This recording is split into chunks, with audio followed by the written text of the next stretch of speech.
it seems like you can do that without standing by and bracing yourself. Zero unleashed a knuckle punch. It seemed like a pointless move, but the powerful blow created shock waves that shook Brain's body. I can win just by attacking you from back here. Or do you have a way to cut an enemy at a distance? No, I don't. Brain answered honestly. If you're going to fight like that, I just have to get out of this stance. With a deeply emotional expression that didn't fit his character, placid like the surface of a lake, Zero quietly asked, Brain Unglaus, is that your ace move? That's right. It is my ace move, and it has only been broken once from the front. That's lame. It has already been broken, so this will just be the second time. Zero prepared himself, slowly pulling his fist back. I am going to break straight through. I'll obliterate that move you were so proud of, and on top of that, I'll win. I'll defeat Brain Unglaus, and at some point, I'll get gaze of Stronoff on the floor at my feet. Then I'll be the strongest in the kingdom. You're a bit too ambitious. You might lose your footing on your first step. You must have a lot of time on your hands. You really are all talk. No, you've made it this far, so you're not all talk. Still, when you get to the next world, realize that I was above you and lament. Lament that you were stupid enough to challenge Zero. Here I come. Zero had tattoos of various beasts all over his upper body. They began glowing faintly. Brain did nothing in response. He just waited there like a statue. Climb could sense him anticipating the moment that vast power would be unleashed now. No one could intervene in such a clash of cruel and violent power. Then came an unreserved voice. So this is where you were. Everyone turned their attention to the newcomer, including Zero and Brain. They should have been too busy facing their dangerous opponent to look away. It was a single old man, Sebas. To Zero, this shouldn't have been possible. What's going on? The other 6 arms are supposed to be fighting you.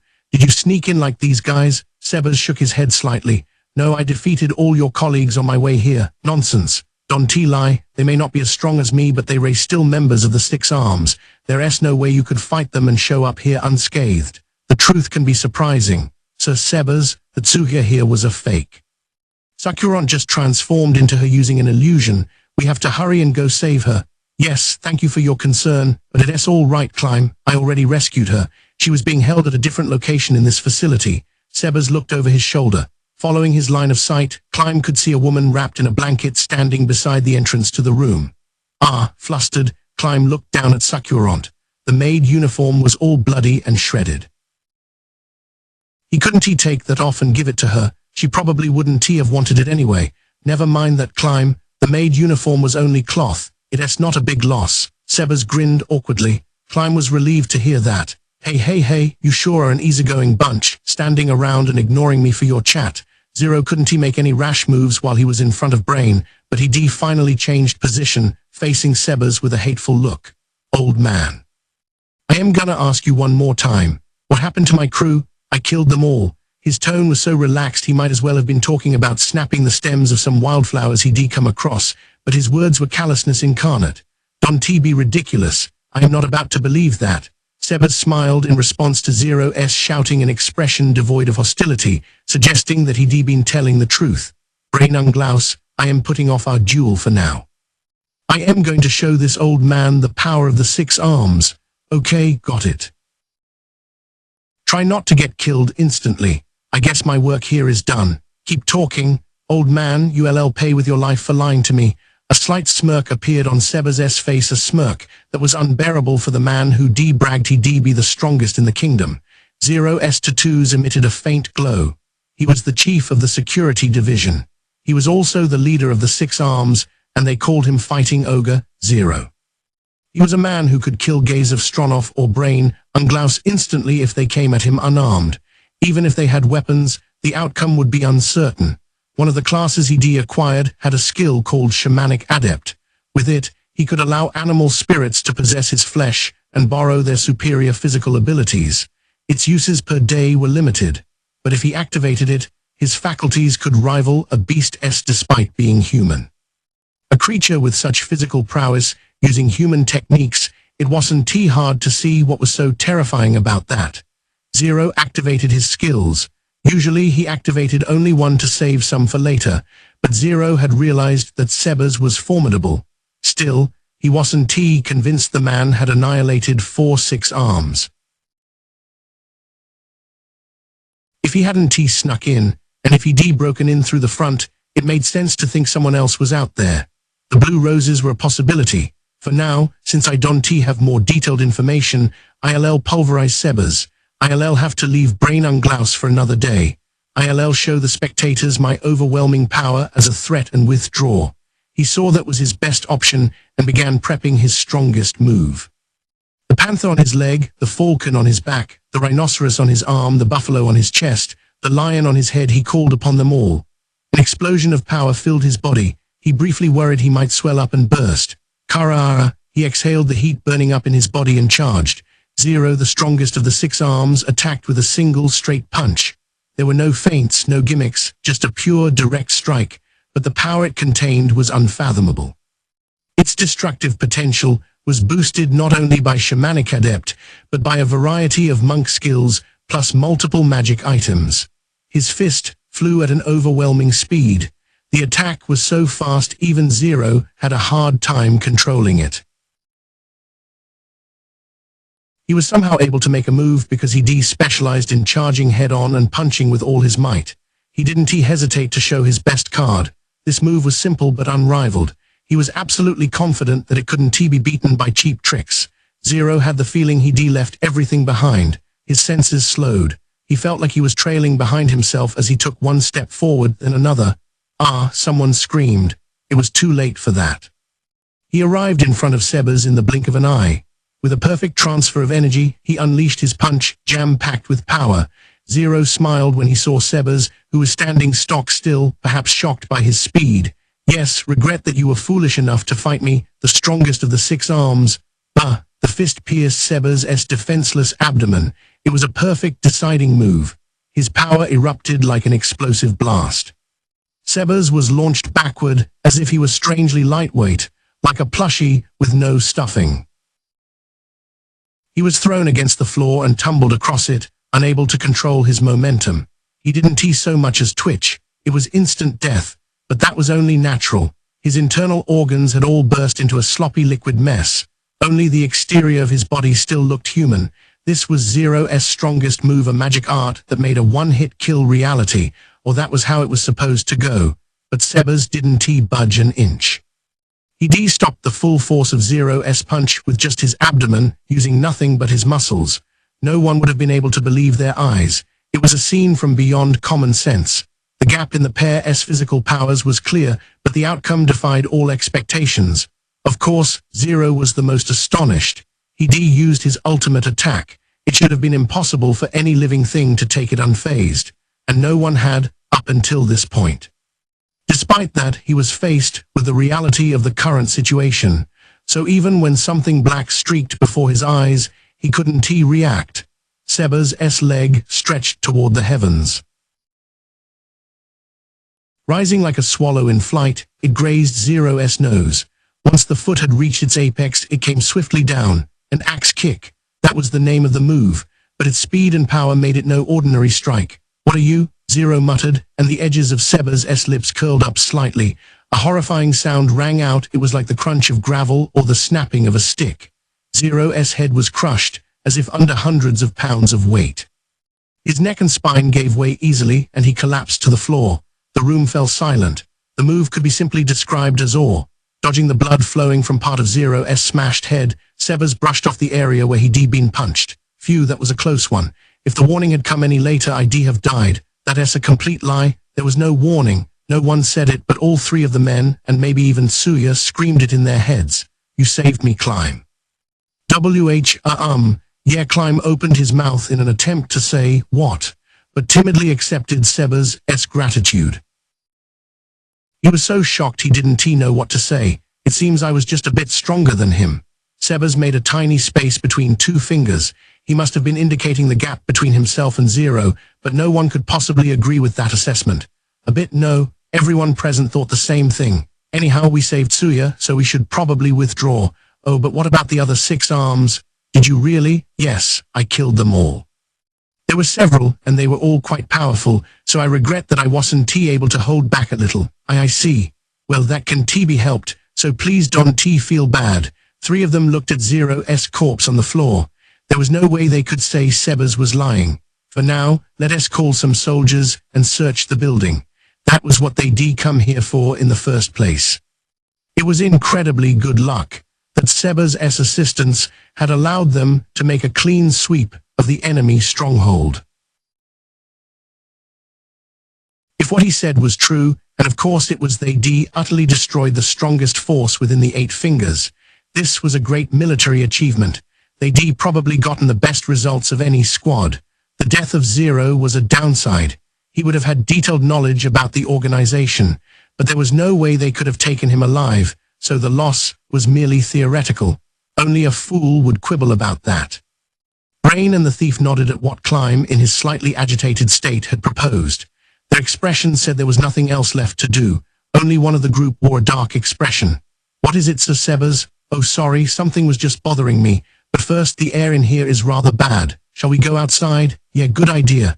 Glancing between Tsuya and Zero's corpse, everyone agreed. Sebas went to where Tsuya was, near the entrance to the room, and picked her up. Her bony white legs, nearly devoid of flesh, kicked into the air with the movement. Climb noticed her delicate hands tightly gripping Sebas' jacket.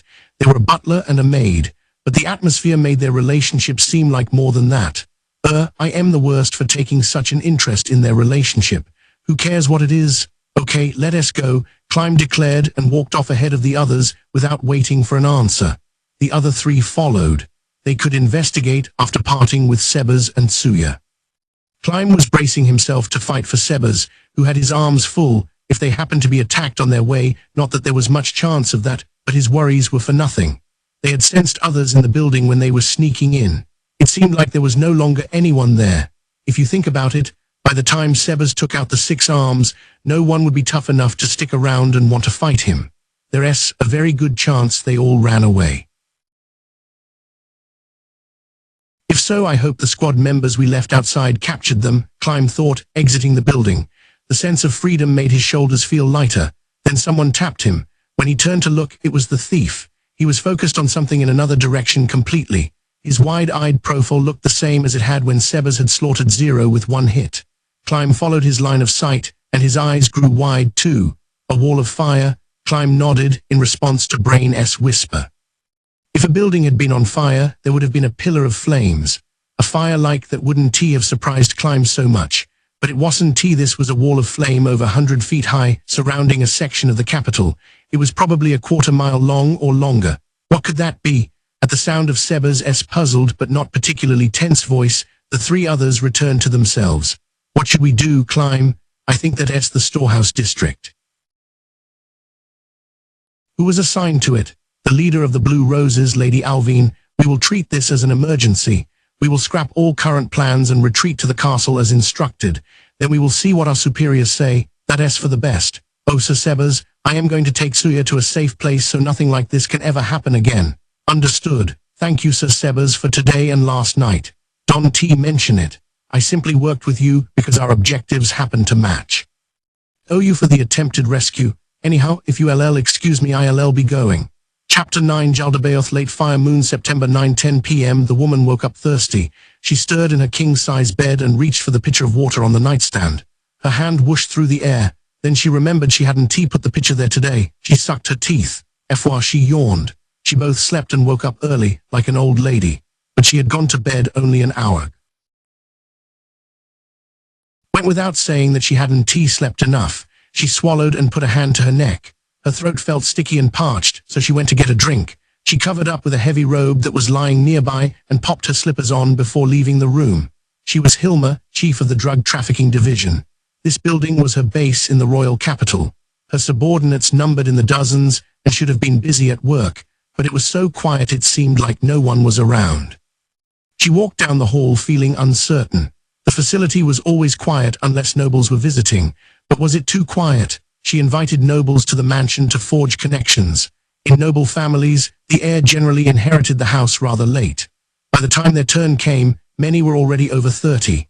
Until then, they had no choice but to receive money from the current head of the household to lead their lives, despite being married and having children. That was why she invited those heirs to her property and entertained them. She supplied them with alcohol, women, and drugs. She also whispered things in their ears to tickle their pride. She brought them together with peers of similar rank. This gave them a sense of camaraderie. By entertaining them, she was able to build friendly relationships. After those nobles took over their houses, it was her turn to reap a bountiful harvest. If they tried to cut her off, she'd give them the stick. If they made efforts to be more useful to her, she'd give them the carrot. And so she wormed her way further into noble society. She walked down the quiet hallway to get some water. It wasn't bad that it was quiet. She preferred silence over a noisy commotion. She didn't even attend the nobles' wild parties, but she was fed up with them anyway. Still, this lull was terribly strange. The chilly stillness made her feel like she was the only one in the mansion. What's going on? There was no way even her guards would go off somewhere without informing her first. She considered raising her voice to call for someone, but she realized giving away her position would be a bad idea if this was an unusual situation. She considered returning to her room and going back to bed, but that seemed too passive. Anyone who couldn't act when the moment of truth arrived would be eaten up like kibble. That was her belief, and it was precisely because of it that she had been able to ascend the social ladder. She'd gone from a high-class prostitute to where she was now. She glanced both ways along the hallway. Sure enough, no one was there, so she set off again. Her sixth sense told her to head for a secret room. Only she and very few others knew about it. The room contained several enchanted items, some jewels, and an escape route. This building was her main base in the royal capital, but she had others. It might be a good idea to escape to one of them. As she walked stealthily down the hall, she noticed something. "What is this?" She spoke in spite of herself, though in a low voice. She discovered something bizarre out the window. The thin glass pane was covered with layer upon layer of ivy. As a result, barely any light was coming through. She tried to open the window, but it wouldn't budge. Confused, she looked to the other windows in the hallway. They were all blocked with thick vines as well. What? Who the heck? It definitely hadn't been like this when she'd gone to bed. The plants couldn't possibly have grown so much in only an hour. It had to be magic. So who was the perpetrator, and what was their aim? She had no idea. But she understood that she was in an extremely bad spot. Damn it. Cursing, she started to run. She didn't have the wherewithal to worry about the hem of her robe. She just had to get to the secret room as fast as possible. When she reached the staircase, she looked at the first floor. As expected, it was silent. She made her way carefully down the stairs by the moonlight filtering through gaps in the ivy, grateful that the thick carpet muffled her footsteps. When she reached the bottom of the stairs, she was so startled she gasped. There was someone standing in the hallway staring at her. The figure melted into the shadows, not because it was lurking there like a thief, but because of its dark skin. It was a dark elf. Its two sparkling, differently colored eyes seemed to float in the blackness.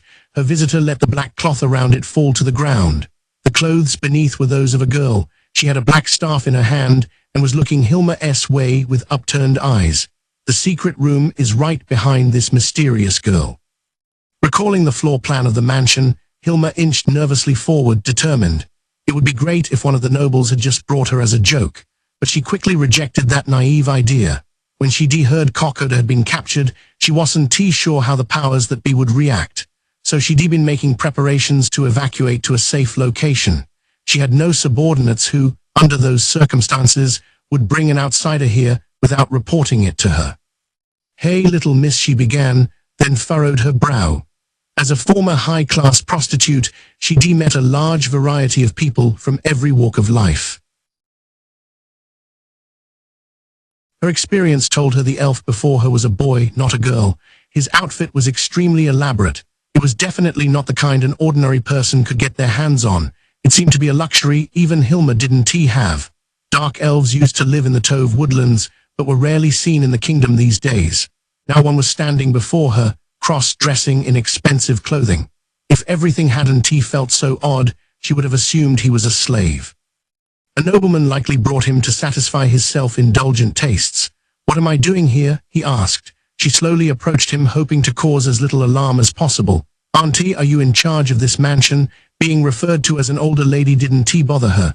To such a little dark elf, That was likely how a woman her age appeared. No, she started to say, but stopped. She had a bad feeling. She always prized these sparks of intuition. She lived her life trusting her hunches far more than common sense. Even when common sense had betrayed her, her hunches never had. Yes, I am in charge here. Oh, I see, good. The boy smiled. It was so pure that even under these circumstances, she felt a desire to defile this clean creature. So I guess it wasn't a bad idea to ask those people. As if in response to the boy's remark, a nearby door opened. A woman slowly appeared from inside. She looked like a girl wearing an odd maid uniform, but instead of perfume, there was a stench of blood and gore hanging around her. Hilma put a hand over her mouth and suppressed a shriek. A man's arm dangled from the woman's hand. Torn muscle fibers were visible, as if it had been ripped out of his shoulder socket. What, it seems like some people are coming to attack this mansion. There's a lot we have to do before they get here, so I brought her along. Don't mind me.